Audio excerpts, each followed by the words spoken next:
जय Shri Shyam, Hare Krishna. Welcome back to Kirda family. जैसा आप जानते हैं लोगों में कन्फ्यूज़न है अभी कि 2 तारीख को एकादशी रखे या 3 तारीख को। 2 मार्च को एकादशी शुरू होने वाली है 9:13 पर, और 3 तारीख को सुबह 9:11 पर एकादशी समाप्त हो जाएगी। तो 2 मार्च को एकादशी है, जो 10वीं युक्त एकादशी है, वो वर्जित मानी जाती है। और जो 3 तारीख को उदय तिथि के अकॉर्डिंग हम 3 तारीख को शुक्रवार को फास्ट रखेंगे एकादशी का। इसको आंवल की एकादशी भी कहते हैं और रंग भरी एकादशी भी कहते हैं कई जगह पर। आंवल की एकादशी पे मैं बताना चाहूँगी, जैसे कि आंवले की पूजा होती है। आंवले के वृक्ष नहीं है तो आंवले का जो पौधा होगा उसकी पूजा होगी। और पौधा भी नहीं है तो एक आंवला ला के आप विष्णु भगवान के आके रख के उनकी पूजा कर सकते हो। तो इस दिन हम क्या करेंगे, आंवले के वृक्ष की पूजा करेंगे और विष्णु भगवान की। तो जो लोग फास्ट नहीं रख सकते तो उन लोगों के लिए है कि वो पूजा ज़रूर करें, क्योंकि आंवले को छूना ही और उसकी पूजा करने से ही हमें बहुत पुण्य फल की प्राप्ति मिलती है। कहते हैं कि उसकी पूजा करते हैं तो 1000 गाय दान करने का फल मिलता है। तो सभी को हमें पूजा ज़रूर करनी है। अगर आप फास्ट नहीं रखते तो उस दिन सात्विक भोजन खाएं, कम खाना खाएं, मतलब सात्विक भोजन खाएं। और उस दिन पूजा ज़रूर करें ठाकुर जी की, श्री हरि की और आंवले के वृक्ष की। जो भी आपके पास पौधा है, नहीं है तो आंवला ला के पूजा कर सकते हैं भगवान विष्णु के सामने। और आंवले से ही आपको स्नान करना है। अगर आप फास्ट नहीं भी रखते, फास्ट रखते तो आपको पूरे नियम पूजा से करनी है, आपको नियम पूरे करने हैं। तो अगर जो लोग फास्ट नहीं रखते वो भी नहाएं, आंवला डाल के, आंवले का जूस या आंवला थोड़ा सा तोड़ के डाल सकते हैं उसमें। और उस दिन भगवान को अर्पण भी करना है हमें आंवला अर्पण करने के बाद क्या करेंगे, उस आंवले का प्रसाद हम सबको खाना है परिवार में मिलके। इससे क्या होता है, रोग मुक्त मिलती है हमें, तो घर में सुख शांति भी आती है। तो इस तरह से पूजा भी करनी है और सबको, और दान भी करना है आंवले का। हो सके तो दान कर सकते हैं, आंवले से बनी चीज़ें या आंवला हम किसी को भी दान कर सकते हैं। तो इस तरह से हम लोग क्या करेंगे, ठाकुर जी की पूजा भी करेंगे सुबह स्नान करके। तो मैं पहले बताना चाहूँगी, जो ये आंवला एकादशी पे हम रंगभरी एकादशी भी कहते हैं, तो इसके 2 तथ्य हैं, दो दो कथाएं मिलती हैं पुराणों में अगर देखा जाए तो।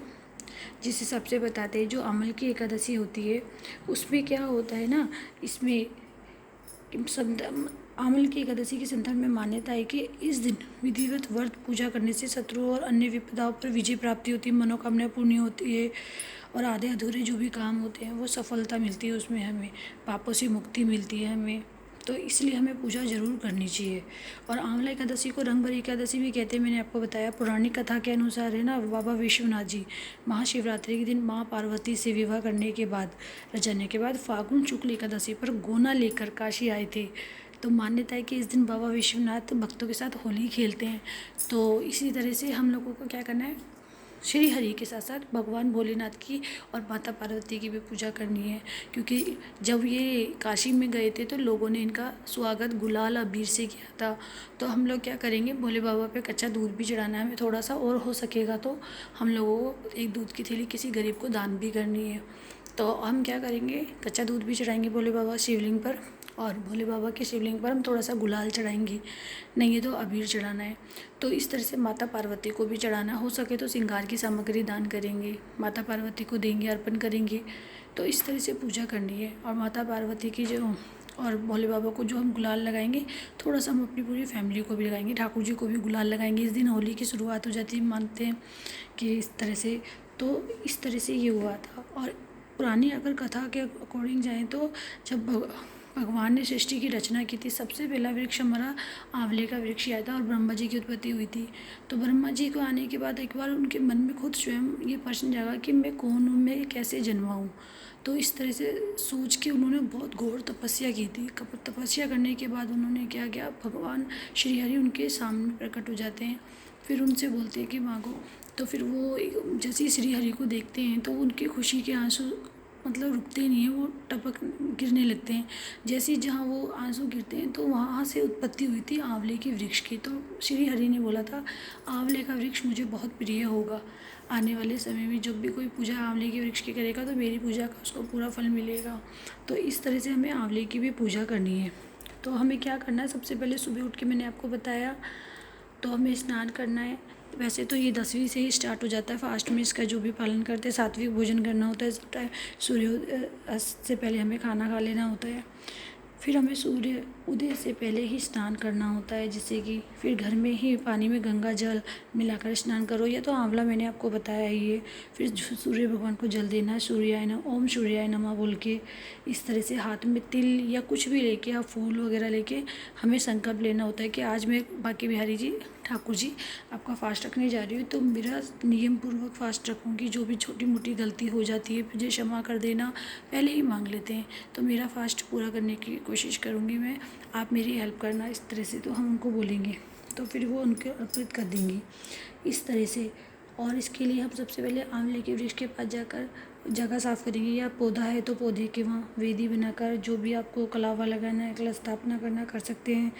और फिर इसी तरह से हम लोग क्या करेंगे, आंवले के पौधे पर दीप जलाएंगे, चंदन लगाएंगे, रोली अक्षत फूल वगैरह चढ़ाएंगे उसको। ठीक है, इसके बाद फिर हम श्री हरि की पूजा करेंगे। इस दिन भगवान परशुराम की भी पूजा का महत्व माना जाता है। और इस दिन हम विष्णु सहस्त्र नाम का पाठ जरूर करेंगे, हो सकेगा तो। आंवले के वृक्ष के नीचे किसी गरीब जरूरतमंद व्यक्ति या ब्राह्मण को भोजन कराना चाहिए। कहते हैं लक्ष्मी माता की कृपा हमेशा बनी रहती है। जो लोग व्रत नहीं करते हैं उसको भी उनको भी एकादशी के दिन भगवान विष्णु को आंवला अर्पण करना चाहिए, और स्वयं खाना भी चाहिए। और प्रातःकाल की पूजा के बाद दिन भर उपवास करना है। सूर्यास्त के बाद तुलसी के पौधे के पास घी का दीपक जलाएंगे, परिक्रमा करेंगे। तो इस तरह से हम पूजा करेंगे पूरी तरह से। और रात्रि में भगवान भागवत कथा सुनेंगे, या भजन कीर्तन करते हुए भगवान की, या चैंटिंग जो भी करते हैं हम साथ में बैठ के करेंगे। अगले दिन सुबह द्वादशी के दिन हम क्या करेंगे, भोजन कराएंगे ब्राह्मण को, या दक्षिणा देके उनके लिए कुछ भी सामान सूखा आइटम निकाल के रखेंगे फिर उनको देने के लिए। तब जाके हमारा अगले दिन व्रत पारण के टाइम पे खोलते हैं, और फिर हम अन्न ग्रहण कर सकते हैं।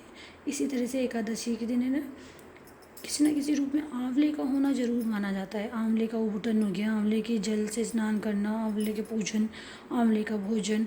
और हम लोग अगर फास्ट रख रहे हैं तो हम आंवले को ग्रहण कर सकते हैं, खा सकते हैं। आंवला एक फल ही है। इस तरह से भगवान को पहले अर्पण करेंगे, उसके हिसाब से फिर हम खाएंगे इस चीज़ को लेके। तो इस तरह से हम लोगों को पूजा करनी है। जो लोग नहीं करते फास्ट वो भी पूजा करेंगे इस दिन।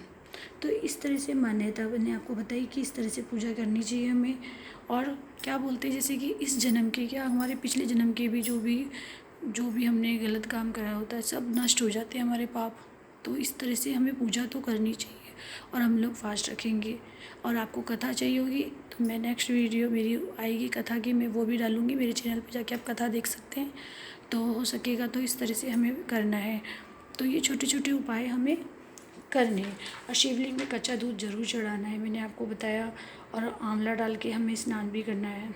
तो इसी तरह से हम लोग क्या कर सकते हैं, पूजा करना है। जो लोग नहीं, जिनके पास पौधा, तो वो लोग आंवला रख के विष्णु भगवान के सामने, तो हम उनको मान के पूजा कर सकते हैं। तो इस तरह से हमें आंवले की पूजा करनी है, श्री हरि की पूजा करनी है। तो एकादशी का फास्ट इस तरह से रखना है। और भोले बाबा की भी करनी है, पार्वती माता जी की, क्योंकि उस दिन आपको पता ही है खूब अच्छे से गुलाल से होली खेली जाती है। बाबा जी सब भक्तों के साथ खेलते हैं।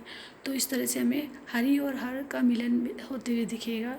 तो प्लीज़ हमें इस दिन भोलेनाथ और पार्वती माता और विष्णु भगवान की, लक्ष्मी माता की कृपा तो हमें मिलेगी, क्योंकि आंवले में लक्ष्मी माता का भी वास माना जाता है। मिलती जब पूजा करते हैं जब हम आंवले की, तो इस तरह से माता लक्ष्मी की भी हमें कृपा बनी रहेगी हमारे ऊपर। हरे कृष्णा।